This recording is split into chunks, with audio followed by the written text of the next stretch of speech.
Everybody, this is Rob Kientz with the Freedom Report. I'm here with a roundtable of people to talk about central bank digital currencies. We have two experts who are going to be joining us. I'll introduce them real quick, and then we'll get started on the questions. Aaron Day is with us. He's a Brownstone Institute Fellow and CEO of the Daylight Freedom Foundation. We also have Matt Riley, who's a Navy veteran, a patriot, sound money advocate, and one of the resources I use quite a bit in my own research on CBDCs. Both of these guys have spent the last few years, and I think even longer than that for Aaron, examining the system, our current system, and the transition into what people think is going to be the next monetary system across the world. And so we had done some videos on this back in December. I've been covering it for several years, but I thought it was time to circle back around as we get into political season and get back into jawboning about what the Fed's going to do and all that kind of stuff to kind of revisit the topic of central bank digital currencies. So gentlemen, welcome to the program. Thank you for having me. Yeah, thanks for having us. Appreciate it. All right, so we're going to start with you, Aaron. If you'll just give us, to start off, because a lot of our audience is just now getting their heads wrapped around central bank digital currencies. It's a new concept to a lot of people. So if you could just give us your synopsis of what they are and what your thoughts are overall on where they're going with it.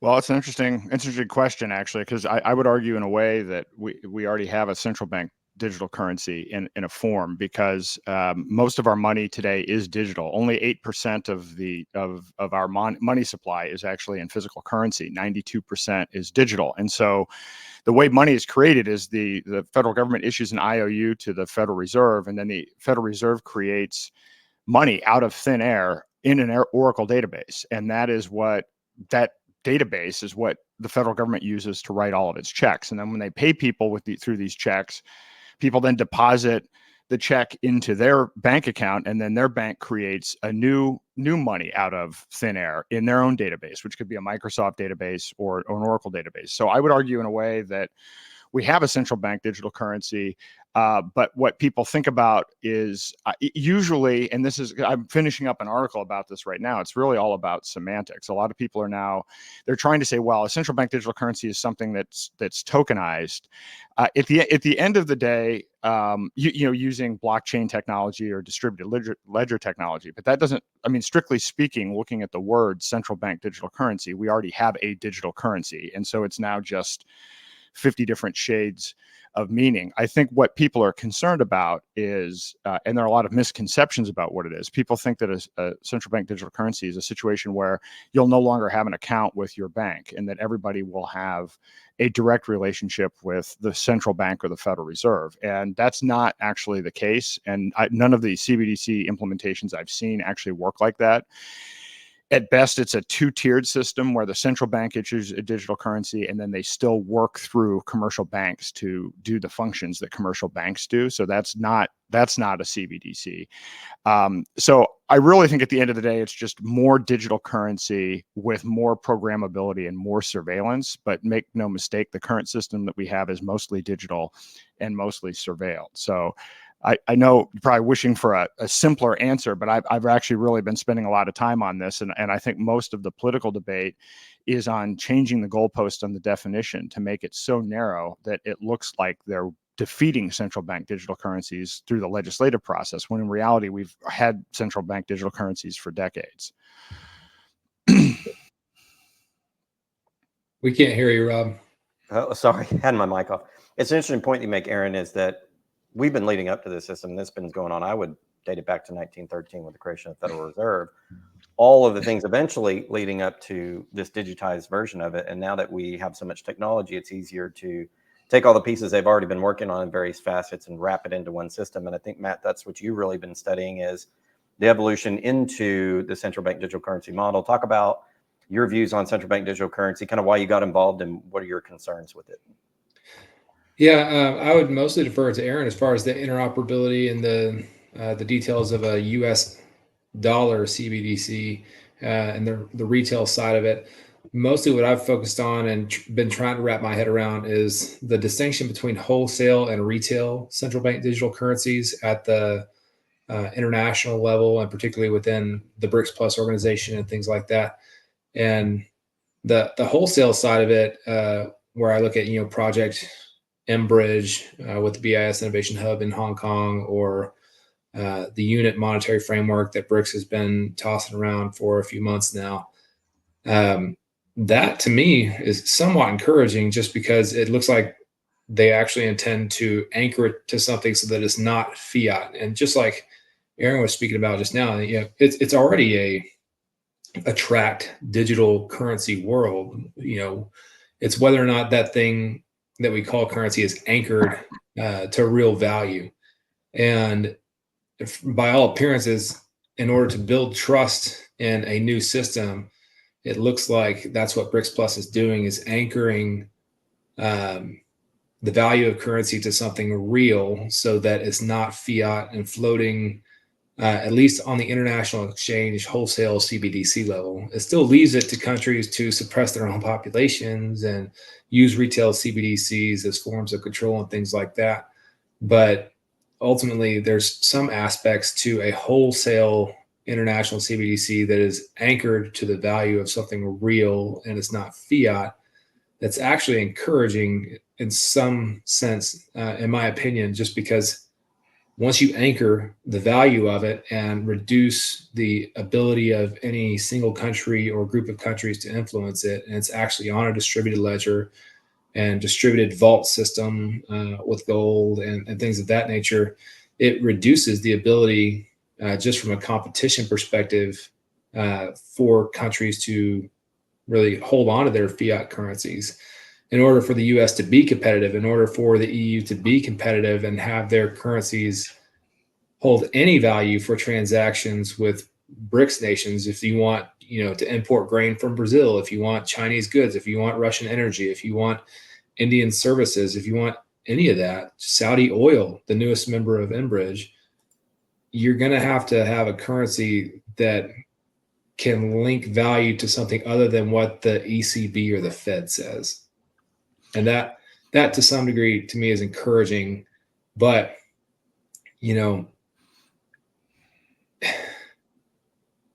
absolute power corrupts, absolutely. And that's what would eventually come, I think, of any sort of wholesale to retail CBDC link. And that's a significant possibility. Yeah, I would add to that. So the U.S. is working on three primary CBDC projects: Project Hamilton, which is a retail CBDC; Project Cedar, which is a wholesale CBDC; and then there's this thing called Regulated Liability Network, which is actually the most dangerous of them all.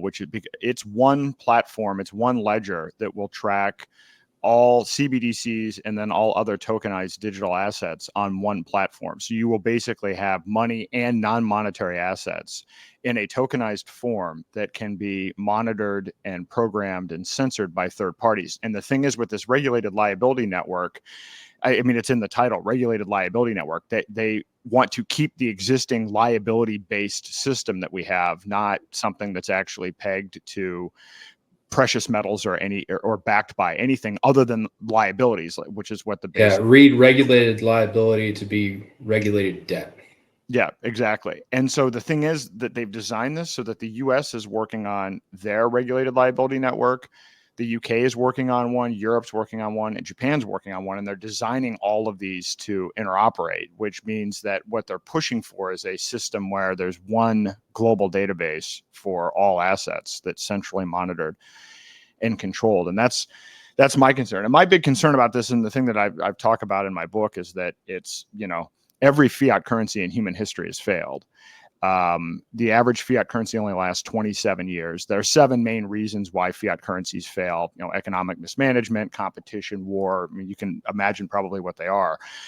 But the dollar is really no different. In fact, the dollar is flashing bright red on all of these things. And when I look at it further, the actual root of why currencies fail is its government itself, because governments will actually even destroy and debase precious metals.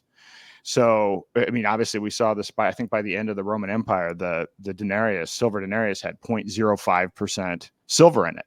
So governments will debase currency. So I think the idea here, and what I spend time advocating and working on myself, is separating money and state and finding alternatives that are outside of the system. Because whether it's the BRICS, whether it's the regulated liability networks of the West, I think you bring up a good point. Absolute power corrupts absolutely, and that's what they're going to do. They could say it's backed by gold or silver, but at the end of the day, if there's some emergency situation, who's to say they won't just change that or manipulate what's physically in the vault. There are ways around it. And so my concern is that I think we need to look for systems outside of the solution. And if every fiat currency in human history has failed, maybe we should try a different approach. Yeah, I think to that respect, with regard to vaulting, you look at GLD and SLV, and it's in their prospectus that they don't necessarily have to have the silver and the gold backing up their positions. There's all sorts of funny ways they can get out of it. And I think if you look at the vaulted gold with the U.S. government, basically hadn't had an audit in, almost 60 years. We don't know whether the 8,000 tons are there or not. We know that they already inflated away the dollar, which caused Europe and other partners to trade in their dollars. We used to have 27,000 tons. Now we supposedly have 8. Does it exist? Is it reapothecated? Is it melted? We've already seen this script play out. So unless you have citizen-backed or private-backed systems, or you go to a situation where it's just gold and silver and let the market determine. Anytime the government gets involved, they destroy real value and replace it with fake value.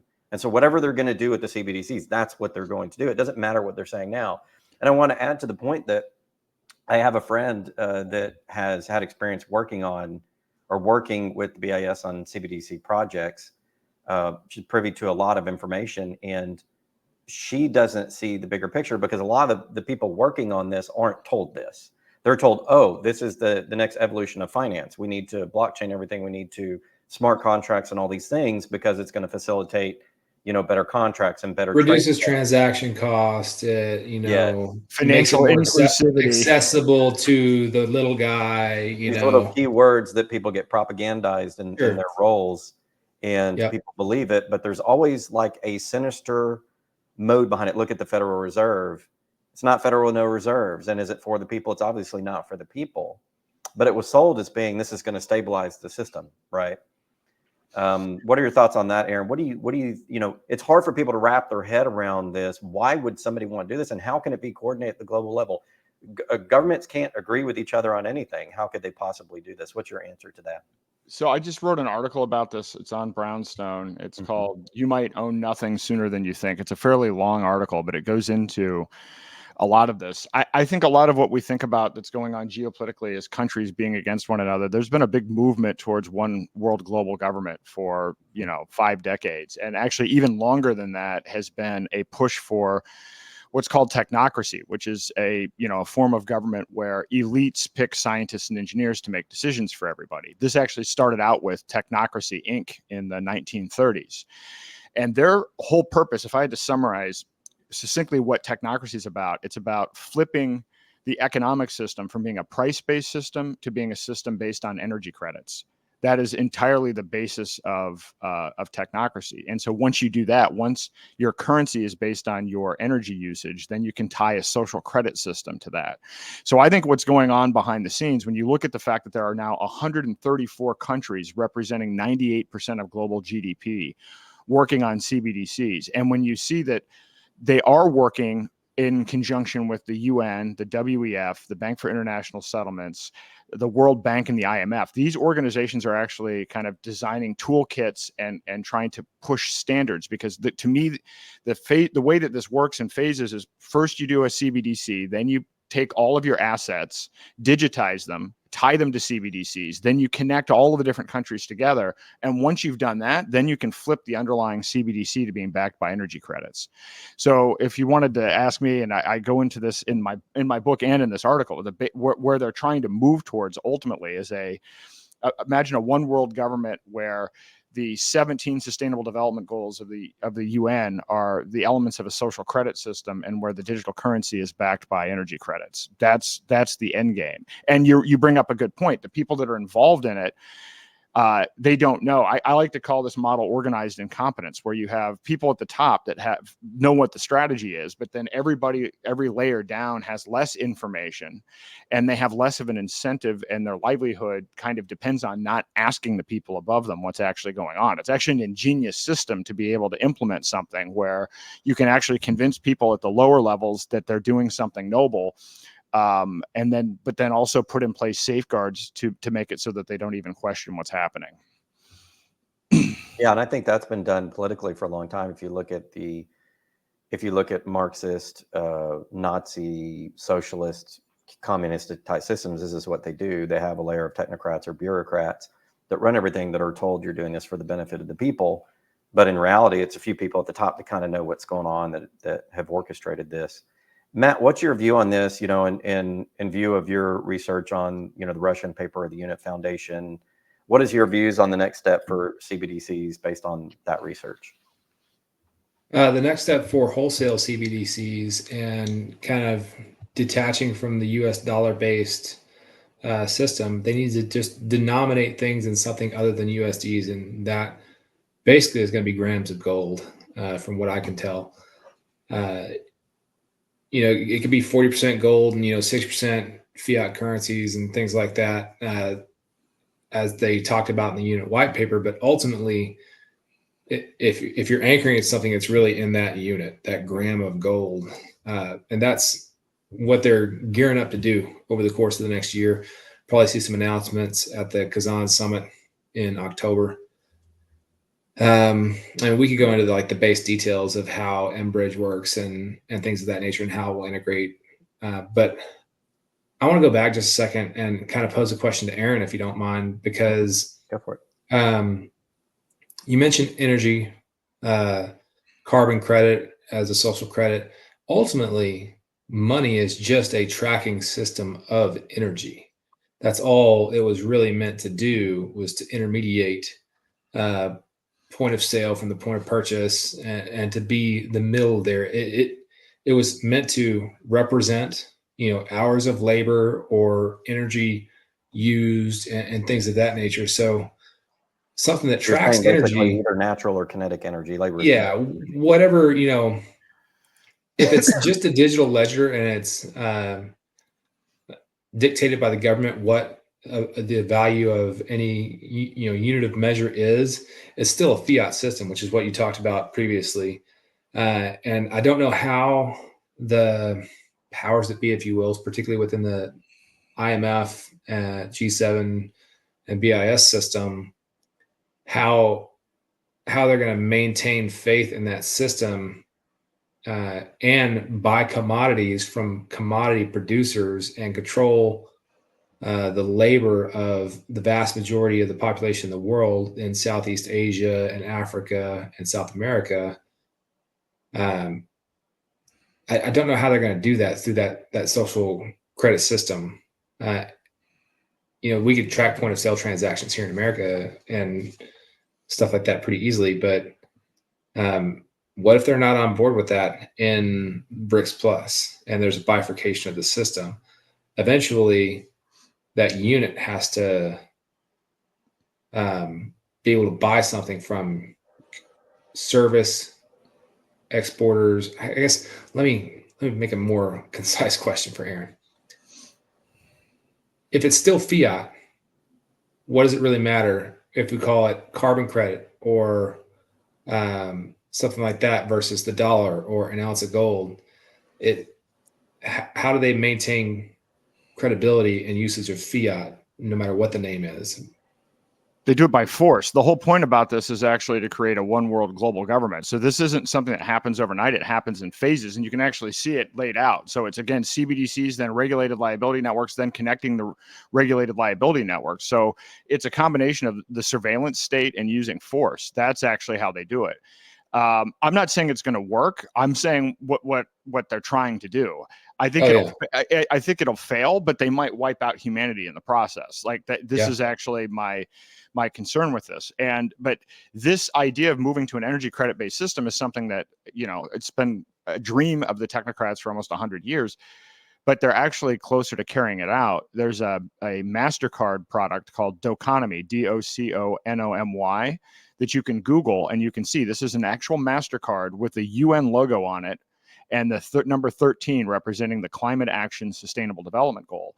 And people sign up for this credit card, and it tracks their carbon, and it actually shuts off the use of the card when too much carbon is being used. And so MasterCard has been building a network of partners for years. They have over 150 partners where they're tracking this. And you probably will notice, when you go buy an airline ticket now, it tells you how much carbon you use. And in increasingly point of sale systems, even if you go to a restaurant or other places, they're starting to track this and report this more. So they're clearly moving towards this system. And then behind the scenes, you're actually finding BlackRock and others are going in and they're buying up conservation land. They're buying up forests. And the reason for this is they're trying to get a jump start on, if the new global currency is going to be distributed based on energy credits, then they're trying to kind of buy up in advance in anticipation of that being the primary thing that's backing a global currency. So again, whether it works or not is one thing. I think it'll ultimately fail, but that is definitely what they're looking to build. And those are the steps that they're taking.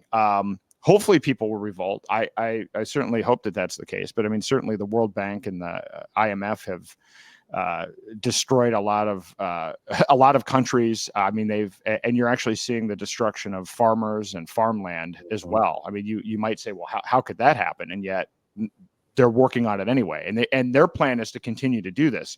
They may experience a blip in the road, but as an example, just the WEF, IMF, World Bank, Bank for International Settlements, and UN, they have a combined annual budget of $35 billion, and they employ 65,000 people.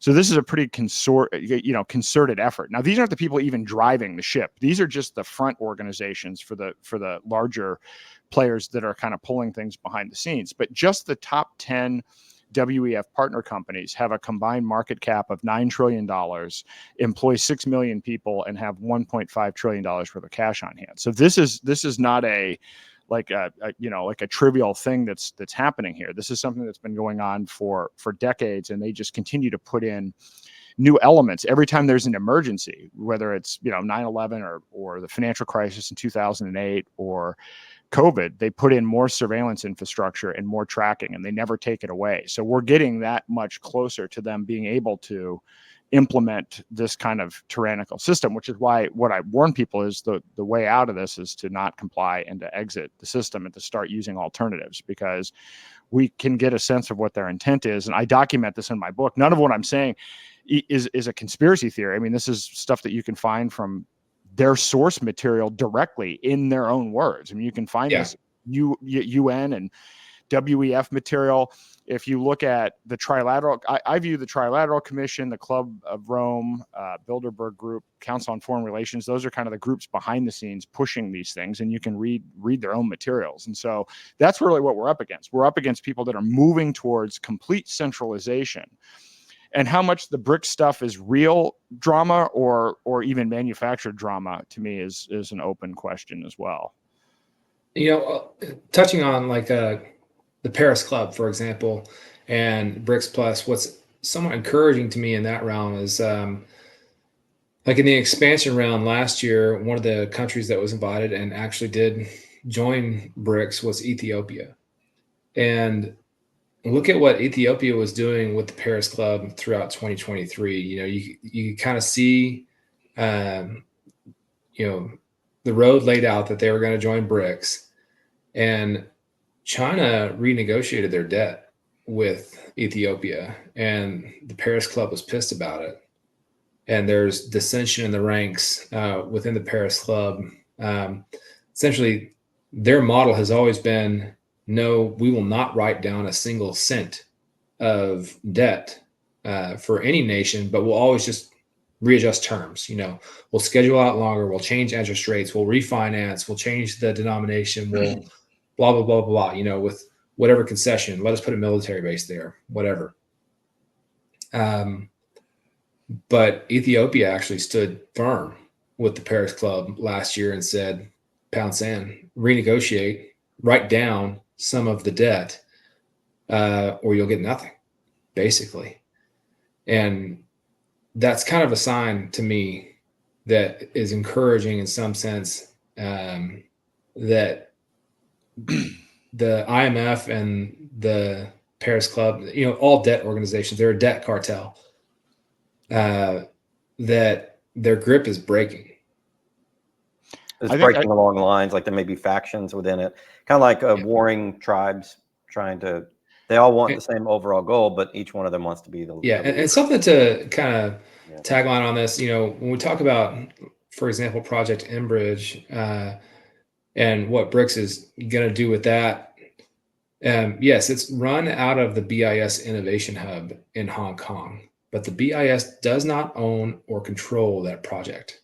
They are there at the invitation and pleasure of the participating central banks, particularly the PBOC.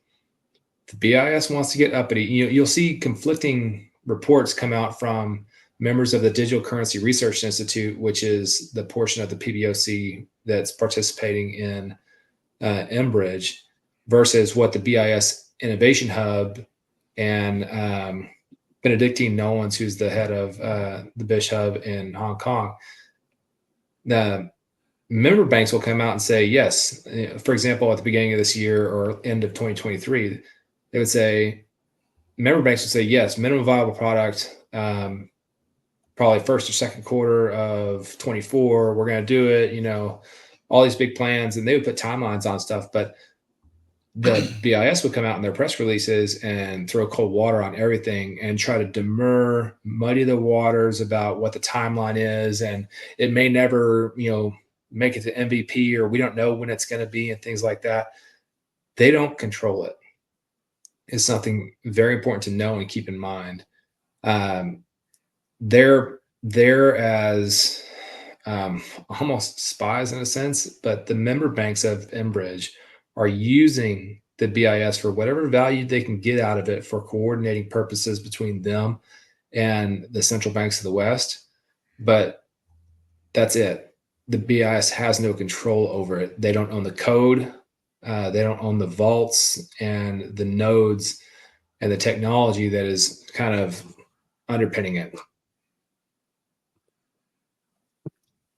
So we think that this is the system, which they want to eventually get to the one world government, one united currency system in order to do that. And we can speculate on why they may want to do that. There's got to be a reason they want to do it. It's not just for control, because if you look at it, you have different cultures and if you even want to get into it, you have different bloodlines and things like that leading up to the different, groups of elites across the world. So there has to be a purpose beyond, we just want to control finance. And I want to get into that in a minute, but just continuing on your theme, Matt, there seem to be not 100%. It's like brothers and sisters argue every once in a while. They're still in the same family, but they're fighting each other. Aaron, do you think, and you said this may fail, but do you think that ultimately they're going to be able to come together to implement that, to set aside their differences? Or do you think some of the infighting leaves like a crack of light for people or in the system to where maybe it doesn't go quite according to plan, and maybe the people can fight back against it? I think that the way they fail is it's going to be the technocratic elite fighting each other over who gets control of the system. So I think that's where on their side they're going to fail. I mean, certainly it's possible to implement technology like this, but that's the best opportunity that we have, or the best shot at them not being successful, is them trying to figure out how to carve up the pie amongst themselves. And so because it is still based on greed, and it's not as though they have they're just trying to create manufactured scarcity so that they can basically confiscate everybody's resources. But when you're doing something like that, not everybody's going to agree on who should own the loot and divide it up properly. So that's I think that 𝙁𝙁𝙀𝙀 is one thing, and I think regulated liability network is another. So I think it's possible that they could figure it out, and certainly they're going to be motivated to do it. Again, to me, opting out of the system is still remains the solution for this. But the BIS isn't driving the strategy. They're just like a front organization for doing a lot of this kind of coordination. What bothers me the most when I started studying CBDCs in the US because what a lot of people have a mistaken notion that it's the government that's actually developing the CBDCs. The U.S. government is not developing a CBDC. It's in the case of the retail CBDC, it's the Federal Reserve Bank of Boston working with MIT, working with the best developers in the world. In fact, there's a Bitcoin core developer named Corey Fields, who's actually he's a co-author of the white paper. So this is a guy that worked on Bitcoin, developed SegWit, developed Lightning Network, and he's a co-author of this U.S. retail CBDC white paper, which got its funding from MIT. All three of the U.S., which by the way also has ties to Epstein, but all three U.S. CBDC pilots have MIT involvement. Regulated Liability Network also has ties to the guy developing the platform, is actually the chief platform officer. His name is Mike Hearn. He was one of the very early developers of Bitcoin. So there is top technical talent. So I want people to not think that, oh, well, it's bureaucrats. This isn't the Obamacare website. This isn't bureaucrats working on this. They really do have the best technical talent, and they are well funded. But again, I think it's their own greed and infighting that gives us our biggest opportunity. With that said, we still need to move quickly and move towards alternatives, because do we really want them to destroy each other while trying to carve up global assets and taking us out in the basically, they're going to flip the chessboard because they can't control it. Yeah, exactly. And that's what's happening in Ukraine. That's what the Ukraine war is really all about. Is the sanctions? If you look at the sanctions against Russia, they're really designed to create a financial firewall between Russia and anyone allied with them. That's why you see them pointing out how much financial and material support that China is providing at this point, is to create a financial firewall to wall in the EU and the Five Eyes G7 countries and Japan into a separate financial system, and confiscate assets that are on different sides of the digital financial iron curtain. So that, again, it goes back to those core parties of the Bilderberg Group and various entities that are fighting over control. And in the course of that, do they, invade Kursk and then strike back at Kiev that turns into a tactical nuke in Zaporizhzhia, and then on the escalation train we go, just all over their egomaniacal control issues. Yep. I have a question I wanted to ask you guys. Aaron, you mentioned the relation to Bitcoin, and I want to clear this up for the audience. A lot of people, if you look at the origins of Bitcoin, there's certainly ties to the NSA, potentially MIT as well, other parties, whoever developed it, whoever Satoshi was, group of people, whoever that group of people was.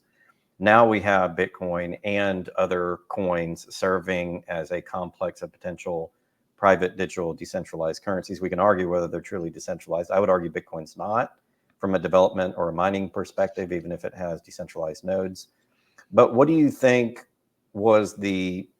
does it matter what the purpose of Bitcoin is? Obviously, Bitcoin, these entities are using Bitcoin as a model, and they're modifying it to be what they want to be, a centralized total control network. Does it even matter at this point where Bitcoin goes? Was Bitcoin a pilot project for all of this? Is it something that is truly an alternative currency that they're just trying to control, i.e., the Bitcoin strategic reserve plan or however? Where do you think Bitcoin's going from here? I don't know whether the origin was malicious or not. There's part of me that thinks that it was launched. One line of thinking is it was launched to be a pilot to lead to a CBDC. There's the other it was launched as a way to get this out here so that you could develop something like Monero and have privacy coins. So that part of it could go either way. Regardless, as you said, of the original intent, it has been hijacked. It has been completely hijacked, and Bitcoin has been morphed from its original purpose. I have this book Hijacking Bitcoin, that I recommend. Yep. That was written by Roger Ver, who is out on bail, but he, and silenced in, there you go, in Spain. So there's no doubt that what happened was Bitcoin was designed to be peer-to-peer digital cash that people used as money. That was the clear original intent. It's the title of the white paper itself. And a lot of people have these romantic views that open source software means somehow there are all of these white hat pro-liberty people developing code for free and then other white hat people auditing code for free. And it turns out somebody's always paying developers, even open source developers. And so what we found is, and what Roger's documented in this book, is there are people tied to the intelligence community that were funding some of the changes to Bitcoin that made it this now, quote, digital gold narrative. So instead of being peer-to-peer digital cash, now it's digital gold. It's slow and expensive, but you're supposed to only look at it as a store of value. You're only supposed to hold. You're not supposed to use it as a currency, which is a complete shift in narrative. And when you study who funded that, you'll find that the people who funded the changes to those narratives are the same people that funded all 3 US CBDC pilots. So at this point in time, I view Bitcoin as a psyop. It's a distraction. So people are putting a bunch of money in something that's now a surveillance coin. What about Bitcoin Cash? I like Bitcoin Cash. So I like 𝙁𝙁𝙍𝙀𝙀, Monero. I had a big shift just in the last 90 days. I mean, just even since the last time I saw Rob, I've actually been moving. I wasn't a huge privacy coin guy originally, but I've moved towards privacy coins simply because of the actions being taken by the government under Executive Action 14067. I mean, I have friends that are in prison for selling Bitcoin. There are more people going to prison. There are only 4 major exchanges left. And we now know they can track Bitcoin transactions using chain analysis and AI. The exchanges are actually working with the IRS using AI. So everybody's being tracked on a public ledger. Bitcoin Cash has something called Cash Fusion. So there is a way for you to add privacy to Bitcoin Cash. So I prefer Bitcoin Cash to Bitcoin, but actually as a default, when I do my workshops all over the country, I'm actually starting out by giving people privacy coins, privacy by default, so that you don't have to do any extra steps to have privacy, because we're going to need it. Because what we're facing is, usually people are like, oh, well, only terrorists use privacy coins. It's like, no, I want a privacy coin so that I can buy red meat. I want a privacy coin so that I can buy raw milk if I want to, or if I want to drive more than 50 miles a week. Everybody, we should have an expectation of privacy, but we're going to need privacy based on what they're doing with respect to tracking Bitcoin and other public ledger cryptocurrencies. And the political thing that's going on is a travesty. The Bitcoin conference with the politicians was I can't, I tried to explain to somebody, if somebody came up to you and said, hey, listen, Nancy Pelosi just gave a speech and said that she wants the taxpayers to spend $1 trillion buying her stock portfolio and to hold it for 20 years. What would people think of that? And that's exactly what Cynthia Lummis did with this Bitcoin strategic reserve. She owns $100,000 to $500,000 worth of Bitcoin, and she's proposing that we use taxpayer theft while we have $35 trillion in debt to buy an asset that she holds and to hold it for 20 years so that we can pay down the debt. It's an absurd crony piece of legislation. No, not just that. We're going to take a loan against unaudited gold that's supposedly in Fort Knox. Yep. Once we revalue it from $42 to market price, $2,500, whatever. Which, by the way, we're going to loan against that the central bank spend the balance money on Bitcoin. Yeah. It recapitalizes the central bank balance sheet, and then they use that money to go buy the Bitcoin, right? Yeah. I mean, I can't. The struggle that I have is because I got into Bitcoin in 2012, and early on, and Roger even says this in his book, it was very libertarian at the beginning, but now I look at some of these people, it's like, how can you claim to be even remotely pro-liberty and support these are like out of Atlas Shrugged. These are villains out of Atlas Shrugged now that are doing this. And I look at this and I'm like, it's tough because I'm trying to promote that people should use self-custody, crypto, gold, and silver. And I've got to spend all of my time. I've got to spend half of my time explaining to everybody why Bitcoin isn't the thing that they should use. I mean, I have gold backs everywhere, and working on privacy tokenized gold and silver, I think is actually a tremendous opportunity for us moving forward. If you could have a privacy token that you could exchange where there is a physical redemption, imagine you have decentralized vaults, but you could use privacy tokens. And if you need to do physical redemption, you can do physical redemption. To me, that may be the best way forward here. So anyway. That's what they're doing on the sovereign level with Unit and Enbridge. There's vaults, audited vaults. with serialized kilobars to represent grams on the unit and Brixbridge blockchain for their stores of value, and to net settle cross border. Like if you have long-term running imbalances of payment, is to move kilobars from one vault to another if you don't like the sovereign risk where they're currently stored. I have a question for you on the Unit Foundation stuff. In the Unit Foundation, they did want to base it. They did want to put 40% gold, and it said it doesn't matter where it is as long as it's in the system. So they're agnostic of where you're putting it, what jurisdiction it's in. That obviously points to the fact that it's a global currency, because if you're one of your chief capitalization assets can belong anywhere, then it's not a sovereign type of deal. And in the paper, they said eventually, which I think they're doing that because they've hoarded all the gold. They need to capitalize the system. They need people to buy off on it. Gold is still the asset of last resort, even in the Basel III requirements. But in the unit paper, they said eventually we want to get rid of all the gold and the value will be based on the network itself. That's a Bitcoin-esque statement, because Bitcoiners will tell you the value is truly in the network utility itself. So what they're trying to do is essentially assign value to the network itself. But what's the connection when they get rid of gold? Really, where is the value? Is it based on energy? Is it the carbon credits? What's the tie-in there? I'm a little bit confused to the I'm end. gonna be honest with you.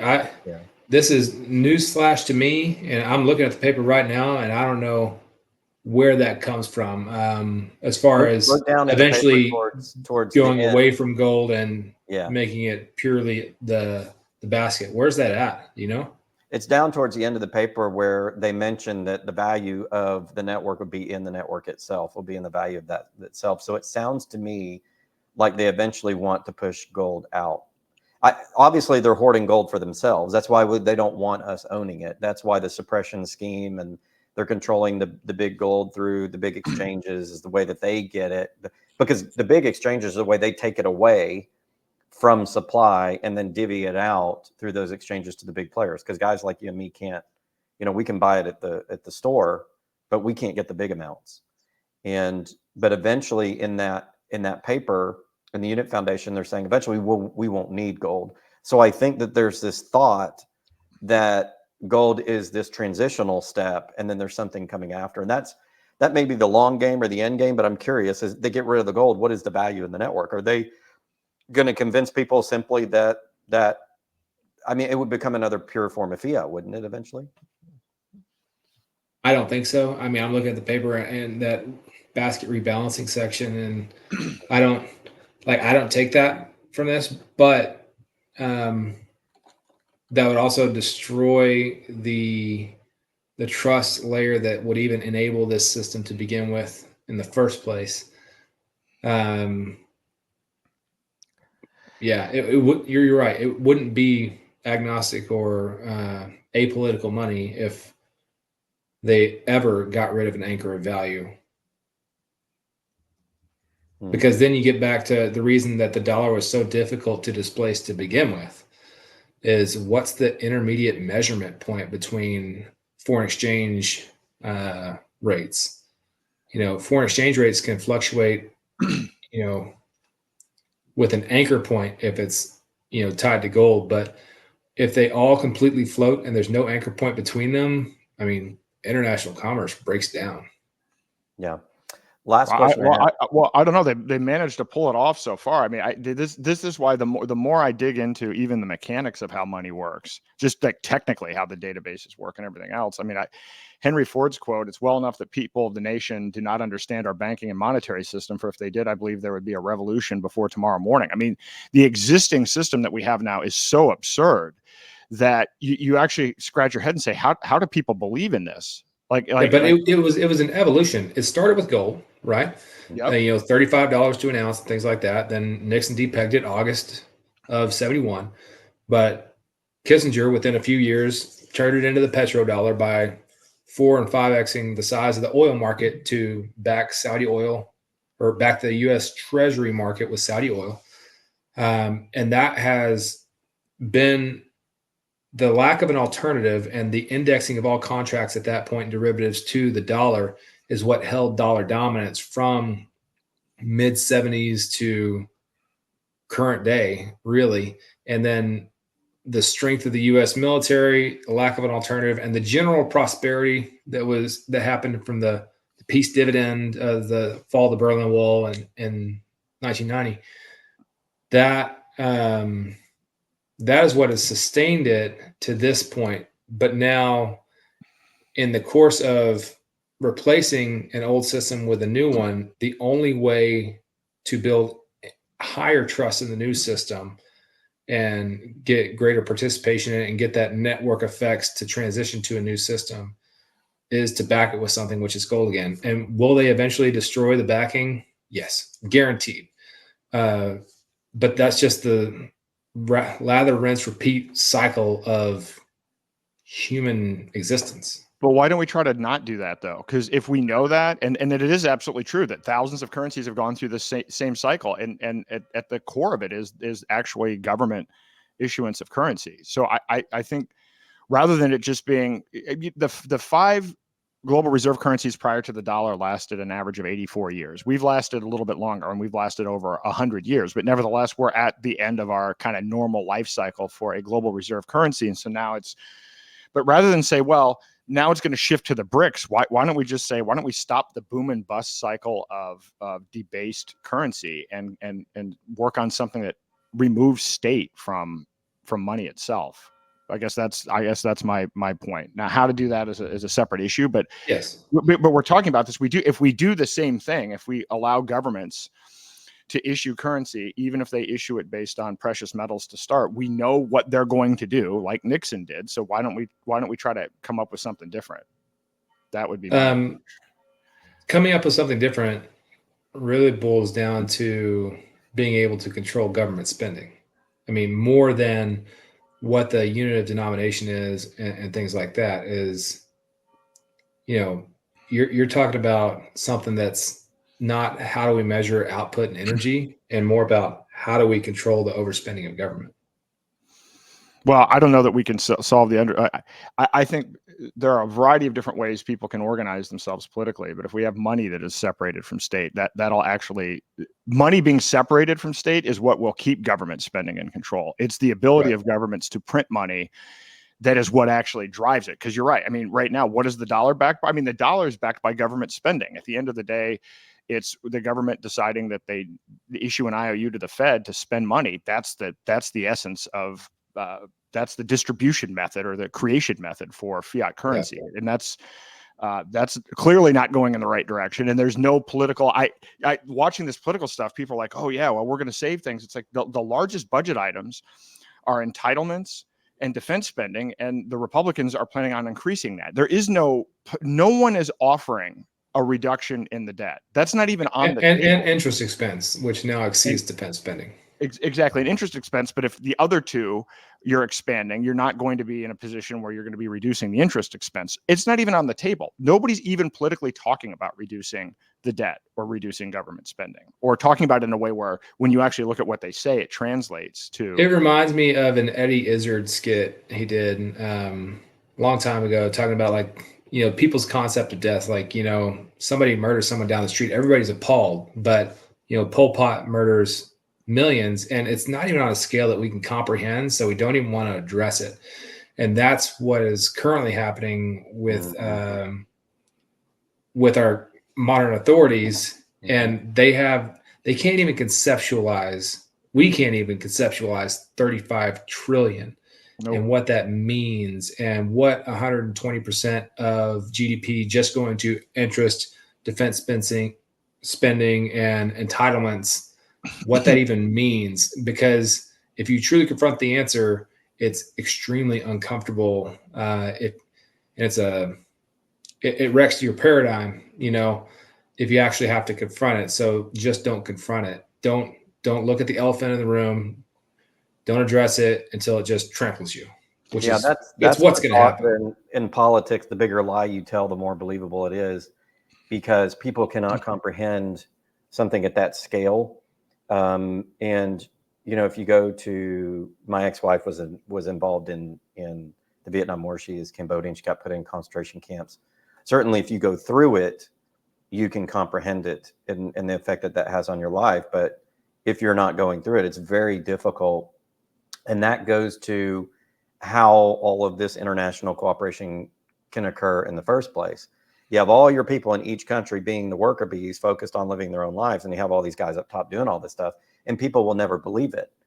They will never believe what's going on. They will never believe. And that goes to the end game, which is the last question I wanted to ask. So we have all this going on, one world currency, one world government, whatever the case is. Why?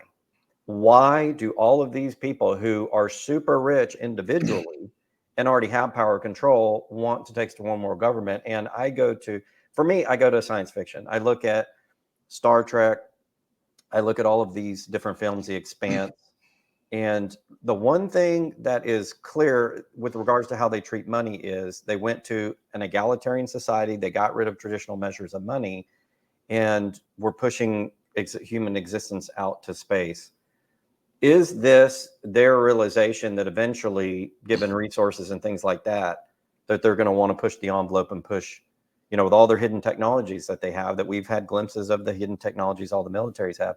Are they eventually, in the creation of the Space Force, is it eventually to move to pushing society out, into the solar system universe? Is it too early for that? Or what is the primary motivation? I understand control, but for why? There has to be a for why behind it. It's not just I'm a megalomaniac and I have to control everything. There has to be a driving reason as to why they want to control everything. Well, to me, I think the ideology. I'm going to give what the best case scenario is, because there are certainly a lot of speculations, and you could go bloodlines and all this other stuff. But I'm going to take it what I think is the best case scenario, which is that they truly believe that we're going to run out of resources and that humanity is going to destroy itself, and that the only way to stop the existential threat to humanity is to have a technocratic system where elites pick scientists and engineers to make decisions for people, and that through the application of technology to the human condition, they can save humanity. So that to me is the best case scenario. And by the way, when you go back and look at this, if you look at how influential somebody like David Rockefeller was, or obviously more importantly, John Rockefeller. I mean, if you're David Rockefeller and you're born into this family and you're taught, oh, well, this is how the world works, and you have all of these resources and this is your responsibility, and you're indoctrinated with this scarcity mindset, David Rockefeller maybe very well thought he was doing a service to humanity. So he might have really thought he was on a mission, and that, by moving towards a global government, by pushing these technocratic points and bringing in Brzezinski, that he might have really himself believed he was saving the world. Of course, the problem with all of this is that there's what we know, there's what we know we don't know, and there's what we don't know we don't know. And that's the what we don't know, this is almost infinite in size to the other two slices of the pie. And it's actually where all the magic happens in life. But these technocrats think that what they know is all there is to know, and they're trying to enforce it on everyone. So they're creating this manufactured scarcity. They're pushing for an energy carbon credit-based system, maybe because they believe it, maybe just because they want to own more of the resources, but they may actually believe it. But if they do believe it, what they're leaving out is the fact that it's the unknown that is even inaccessible and untappable to them, that they are restricting from the human experience, and that's going to create the actual destruction of humanity. So that's my best guess as to if you assumed pure intentions and good intentions, where they might be coming from, and therefore also why it's the wrong approach in any event. So that's the best case scenario that I've been able to come up with so far. Matt, do you have any thoughts on that? I have a ton of thoughts on it. I don't know if anybody else has, a different perspective here, but I think the core question, let me restate what you're asking, was why, right? Why do they want the control? What is their desired end goal? The controllers of the current system, the starters of a new system, anything else like that?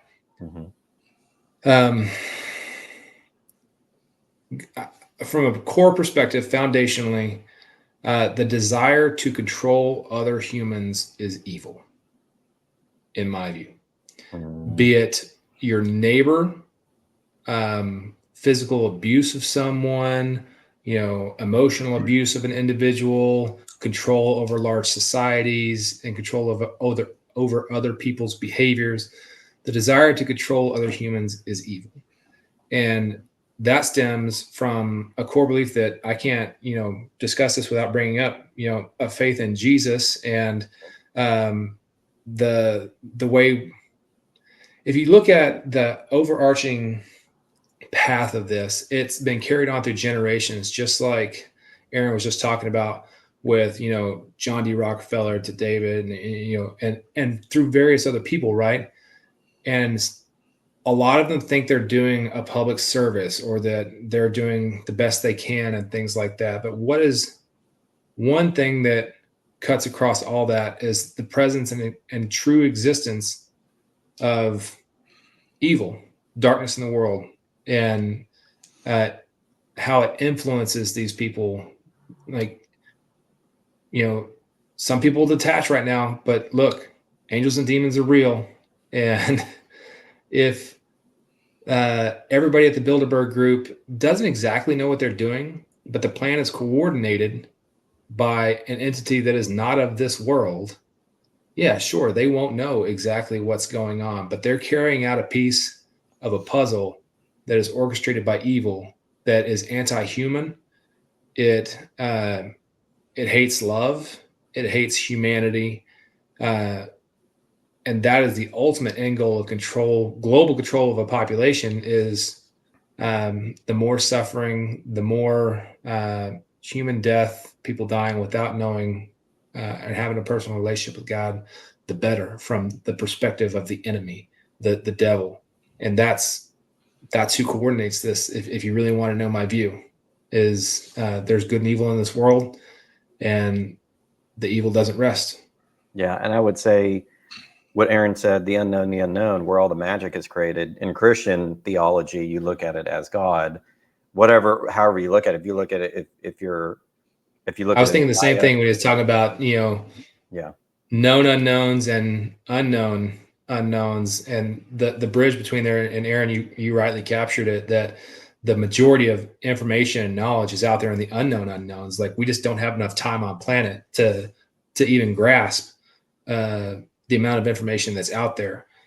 But there are entities that have got a lot more time in this than us, that do have a better grasp of it and are orchestrating things through people in, whatever entity, Bilderberg, IMF, BIS, you name it.